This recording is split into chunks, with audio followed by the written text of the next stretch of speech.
Hello, I'm Simon Whistler. You're watching TopTenzNet, and in the video today, the top 10 fascinating facts about the Hollywood blacklist.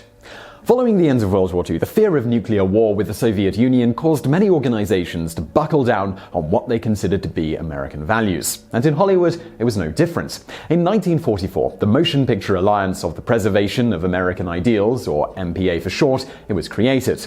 Any screenwriter, director, or actor who was even suspected of being involved with the Communist Party was blacklisted from the industry. And in the video today, we're going to dive into 10 facts about this list. Number 10. Fair wage protests. After the Great Depression, many people feared that they could lose their jobs, and many workers were being underpaid. This led many of the workers to form unions. In 1933, a union called the American Federation of Actors was formed, and the Screen Guild extended to technicians who worked in the film industry. Most of these organizations were created by members of the American Communist Party. Over 6,000 workers picketed for their rights in the 1930s, and it forced the Hollywood executives to give in to the demands for a livable wage. Many of the screenwriters and directors who showed their support for cameramen, set builders, and those in the technical professions of Hollywood were duly noted and later targeted for their communist philosophy of giving everyone a wage they can actually survive on. Today, it's normal for the Screen Actors Guild and the Writers Guild to go on strike when they feel as if they are not getting paid enough. Strikes in Hollywood today, well, they're no longer associated with the Communist Party. Number 9. The Wrath of Hedda Hopper. Hedda Hopper was a former actress who spent her later years writing a gossip column called Hedda Hopper's Hollywood for the Los Angeles Times. She was extremely conservative and wrote negatively about anyone she did not like, which of course included anyone who was suspected of being a communist. Her work spread to radio and TV, and she used her influence in the media to frighten people into conforming for fear of having their reputation ruined. Hopper pretended that this crusade against the Red Menace was because of her loyalty as an American, but she was single-handedly responsible for ruining the reputations of hundreds, if not thousands of people, whether it was due to being a communist, gay, or generally immoral. In multiple cases, the people she humiliated actually ended up committing suicide. A British actress named Merle Oberon once asked Hopper why she enjoyed ruining people's lives so much, to which she replied, "Bitchery, dear. Sheer bitchery." Hedda was such an over-the-top character that she has been dramatized in a few films: RKO 291 from 1999, Trumbo from 2015, and she also inspired Tilda Swinton's character in Hail Caesar from 2016. The FX series Feud, Betty and Joan from 2017 also showcases a scene where Hopper threatens to ruin her friend's reputation with old nude photos from her youth, and she revels in the lives that she's destroyed. Number 8. The Hollywood 10. It was truly a catch-22 situation, because if one denied being a communist, they would only be questioned more. If they admitted to being a communist, they were constantly asked who else they knew in the party. The House Un-American Activities Committee asked all the suspected communists to admit that they were part of the party, and the only way they could free themselves was to betray their friends and give up the names of other party members. A group of 10 screenwriters refused to answer the questions, which was their right under the Fifth Amendment. One of the most famous among them was Dalton Trumbo. None of these men actually committed any crimes, since they had every right to express their thoughts under the First Amendment, and yet they were sent to jail for contempt of court and blacklisted from ever working in Hollywood again. Many of these writers, especially Trumbo, continued to work as a writer, only under fake names or by ghostwriting for friends. Number 7. The Company Man.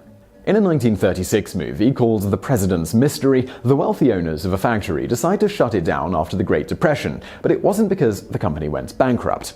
They just wanted to save money by cutting jobs that were unnecessary. People lost their livelihood by getting laid off. That movie was written by Lester Cole as an adaptation of a novel originally written by Sinclair Lewis. Cole would later become one of the Hollywood 10. Companies do, in fact, lay off their employees in order to save money. However, if a screenwriter ever portrayed corporations as being the bad guys or showed men who were unhappy with their job, it was considered to be un-American and punishable by blacklisting. This is why, in the 1940s and beyond, male characters were always portrayed as happy with their 9-to-5 jobs, and that attitude influenced the general public. It became part of the American dream to find a job, stay loyal, and keep working until retirement. By these standards, well, the movie Office Space would have been considered the most communist movie ever made. In the 1980s, laying off employees for budget cuts became far more common. By the early 2000s, nearly everyone knew someone who had experienced this. Once the Great Recession hit in 2008, there was no denying that corporations were filled with corruption. Rather than suppressing the truth, Hollywood began coming out with movies like The Big Short that portrayed the real greed of corporate America. Number 6. killing feminism. One common thread among red filmmakers was that they put a lot of feminism in their films. In fact, most of the films that were released inside of the Soviet Union had strong female lead characters, usually portrayed by a beautiful brunette named Tatyana Samoylova, who is best known for her performance in The Cranes Are Flying. The 1940s had wonderful feminist movies in Hollywood, but they began to disappear after the end of World War II. When husbands came back from war, they had a hard time convincing their wives to give up their income in exchange for being a full-time housewife. The NPA was frightened that this could mean the end of the traditional American way of life. In the movies released by the Soviet Union, women worked hard and still somehow managed to raise their children. The NPA considered anything along these lines to be communist propaganda. In 1951, a movie called I Can Get It For You Wholesale premiered. It was about a woman named Harriet who turns down a marriage proposal in favor of advancing her career as a fashion designer in New York City. In the end, Harriet realizes that friends, family, and love are far more important than money. While the movie had so many pro-capitalism messages and celebrates the all-American entrepreneurial spirit, the fact that the character who succeeded the most was a woman was deemed too un-American. The movie was banned from theaters for fear that it would brainwash the masses. Abraham Polonsky, who wrote the movie, was brought in for questioning, and he was also blacklisted from the film industry. After that point, writers were afraid to portray feminism in their scripts because they did not want to be accused of being a communist. It took decades for Hollywood to rebound from the blacklist on feminism. This is why during the 1950s, in nearly every single film, we see the perfect image of a stay-at-home mum who has dinner ready by 5 p.m. Number 5. John Wayne supported the witch hunt. John Wayne is an actor who is mostly remembered for his portrayals in movies about the Old West. One of the movies that John Wayne had a huge issue with was High Noon. There is a scene where the people in the town are disrespectful towards a corrupt sheriff. He believed that this was very un-American and reported it as potential communist propaganda. According to Vanity Fair, the screenwriter Carl Foreman actually wrote High Noon as an allegory for the witch hunts of the McCarthy era. Despite the fact that he won an Oscar for the movie, Foreman was sent a subpoena to appear before the House Committee on Un-American Activities. He admitted to being involved in the Communist Party when he was young, but he quit. When he refused to give up the names of other communists, he was blacklisted from the industry and forced to become a ghostwriter and let other people take credit for his Oscar-worthy work. In 1974, John Wayne was asked during an interview if he regretted his participation in the witch hunt in retrospect. He responded that he believed it was necessary and that they wanted to stop radical liberals from taking over the film industry. Number 4. Walt Disney and the NPA. During World War II, Walt Disney released several propaganda films for the US government. In those films, it was easy to see that he was obviously against the oppression caused by Nazi fascism. So it only made sense for him to become the vice president of the NPA. In their mission statement, the NPA claimed to remove hidden fascists and communists from the movie industry, which would lead Walt Disney to believe that the fight against Nazism wasn't over yet. As a beacon of wholesome American family entertainment, Disney wanted to help the organization identify potentially dangerous content in Hollywood. However, Disney was not as vocal in the overzealous identification and persecution of communists as Sam Wood was, who was the president of the organization.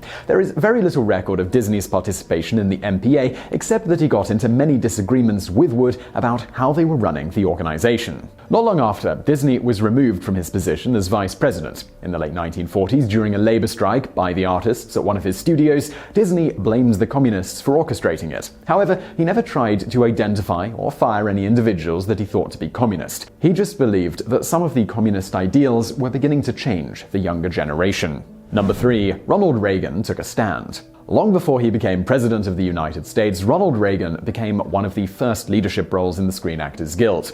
In 1946, he mediated a dispute between two different Hollywood unions. One of the groups was a lot more unruly, and it was led by a member of the Communist Party. He saw this as proof that communists really were trying to take over Hollywood and destroy the American way of life. In 1947, Ronald Reagan became an informant for the FBI and began giving names of known communists in Hollywood. His first wife, Jane Wyman, asked for a divorce the next year. Despite the fact that Reagan was on a crusade against communism, he agreed to remove Nancy Davis from the list, and then he married her. These experiences are what began Reagan's interest in politics, and he eventually went on to become governor of California, and then ultimately the President of the United States. Number 2. The Committee for the First Amendment. After the persecution of the Hollywood 10, a lot of people in Hollywood began to stand up for their rights. A lot of famous actors and actresses such as Lucille Ball, Julie Garland, and Humphrey Bogart became part of the Committee for the First Amendment. The vast majority of these people were liberal Democrats. Despite the fact that they were not communists themselves, they could see the corruption and the total disregard for the Hollywood 10's constitutional rights. However, all these people who tried to speak up for the rights of Hollywood communists became targets themselves. In 1948, Humphrey Bogart wrote a piece called "I'm No Communist," explaining his involvement in the Committee for the First Amendment. He described how it had caused friends to turn against him, calling him a communist. He was getting letters in the mail and harassed out in public. Just like the members of the Hollywood 10 who were asked only to answer in yes or no statements, Bogart compared this onslaught of accusations to someone asking, "Have you ever stopped beating your wife?" and the only option for answers being yes or no, and obviously you're doomed either way. The pressure was enough to cause many of these actors to buckle.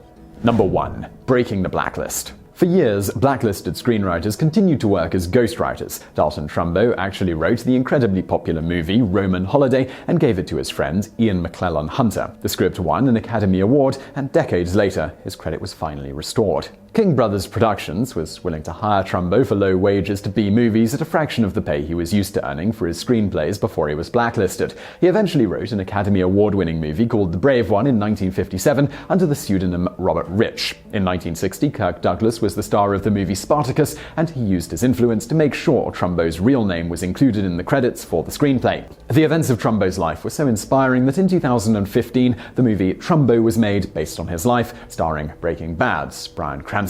Even though Spartacus was the symbolic gesture that the Hollywood blacklist was over, the House Un-American Activities Committee continued to exist until 1975. So I really hope you found that video interesting. If you did, please do hit that thumbs up button below and do not forget to subscribe. Brand new videos just like this every day of the week. Also, please do subscribe to my new channel. It's called Biographics. We do biographies of notable people from history as well as the present day, as well as some companies as well, looking through all of the histories of various organizations and people. Please do check it out. You'll find a link in the description below. And as always, thank you for watching.